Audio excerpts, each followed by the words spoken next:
আচ্ছা, গুণ করাটা কি খুব কঠিন মনে হয়? অনেকেই কিন্তু এটা নিয়ে একটু ভয় পায়। কিন্তু আজকের এই আলোচনায় আমরা দেখব কিভাবে একদম সহজ উপায়ে গুণের সব রহস্য শিখে ফেলা যায়। তো আর দেরি কেন? চলুন শুরু করা যাক। তো প্রথমেই চলুন একটা বাস্তব সমস্যা দিয়ে শুরু করি। ধরুন বাজারে যাওয়া হলো ইলিশ মাছ কিনতে। এখন একটা মাছের দাম যদি হয় ৩৫৫ টাকা, তাহলে ৩টা মাছ কিনতে মোট কত টাকা লাগবে? এটাই হলো আমাদের আজকের মিশন। এই হিসাবটাই আমরা একসাথে বের করব। এখন প্রশ্নটা হলো, এই যে এত বড় একটা সংখ্যা 355, এটাকে ৩ দিয়ে গুণ করব কিভাবে? মানে সহজ উপায়টা কি? কোনো চিন্তা নেই, এর জন্য খুব সহজ কয়েকটা ধাপ আছে। চলুন সেগুলি এক এক করে দেখে নিই।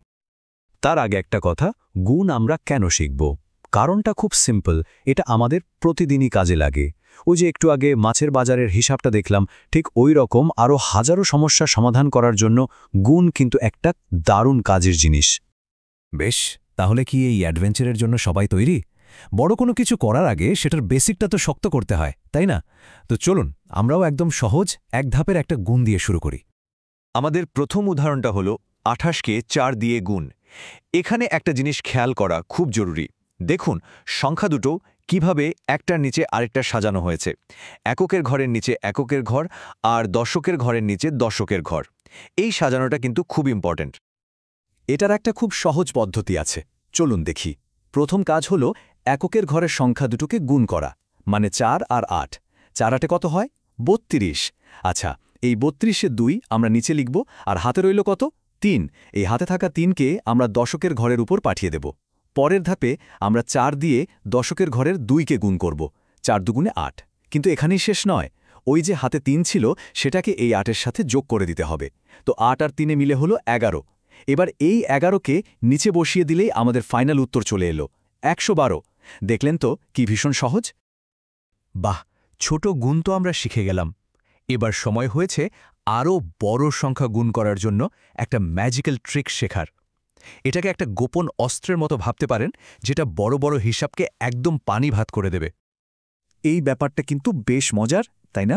দেখুন বাম দিকে 289কে 2 দিয়ে গুণ করে উত্তরে এসেছে 578, আর ডান দিকে ঠিক একই সংখ্যাকে 20 দিয়ে গুণ করা হয়েছে, আর উত্তরটা দেখুন 5780।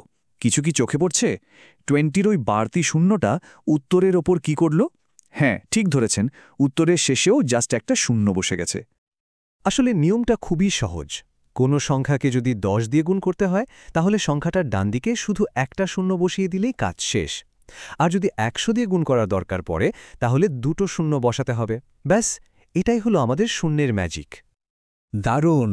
তাহলে এখন ফাইনাল চ্যালেঞ্জের জন্য প্রস্তুত? আমরা ইতিমধ্যে যা যা শিখেছি, মানে ওই যে সহজ গুণ আর আমাদের শূন্যের ম্যাজিক, এই দুটোকে একসাথেই কাজে লাগিয়ে এবার একটা সত্যি বড় সংখ্যার গুণ করে দেখাবো। আমাদের ফাইনাল চ্যালেঞ্জটা হলো ৪২৩কে ৩৩৪ দিয়ে গুণ করা। হ্যাঁ, দেখতে হয়তো একটু ভয়ঙ্কর লাগছে, তাই না? কিন্তু বিশ্বাস করুন, এটা আসলে কয়েকটা সহজ আর ছোট ছোট গুণের যোগফল ছাড়া আর কিছুই না। চলুন শুরু করা যাক।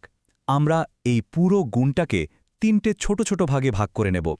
প্রথম ভাগে আমরা উপরের ৪২৩কে নিচের সংখ্যাটার এককের ঘরের অঙ্ক, মানে ৪ দিয়ে গুণ করব। বাকি সংখ্যাগুলো আপাতত ভুলে যান, শুধু ভাবুন আমরা ৪২৩কে ৪ দিয়ে গুণ করছি। এবার দ্বিতীয় ভাগ।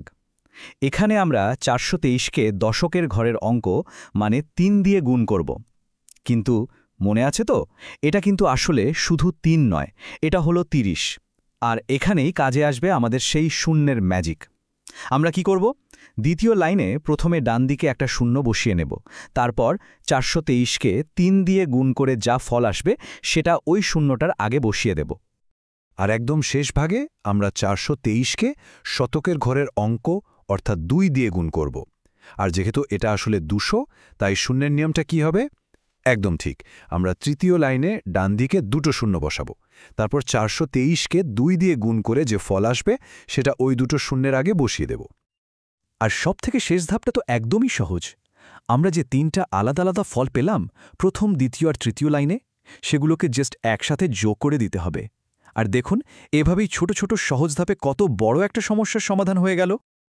সাবাস, এই পুরো প্রক্রিয়াটা সফলভাবে শেষ করার জন্য অনেক অভিনন্দন। এখন তো গুণের ব্যাপারে যে কেউ এক্সপার্ট হয়ে যাবে।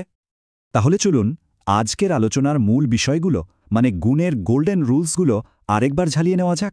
মনে রাখতে হবে, গুণ সবসময় এককের ঘর থেকে শুরু করতে হয়। হাতে থাকা সংখ্যা পরের ঘরে যোগ করতে কিন্তু একদম ভোলা যাবে না। 10 বা 100 দিয়ে গুণ করার সময় আমাদের শূন্যের ম্যাজিকটা ব্যবহার করতে হবে। আর সবথেকে জরুরি কথাটা হলো, যে কোনো বড় সমস্যাই আসলে কয়েকটা ছোট ছোট সমস্যার যোগফল। এখন ভাবুন তো, আমরা যে মাছের বাজারের হিসাবটা দিয়ে শুরু করেছিলাম সেটা এখন কতটা সহজ মনে হচ্ছে। এই সহজ নিয়মগুলো জানা থাকলে এখন তো বাজারের যে কোনো জিনিসের দামে চট করে হিসাব করে ফেলা সম্ভব, তাই না?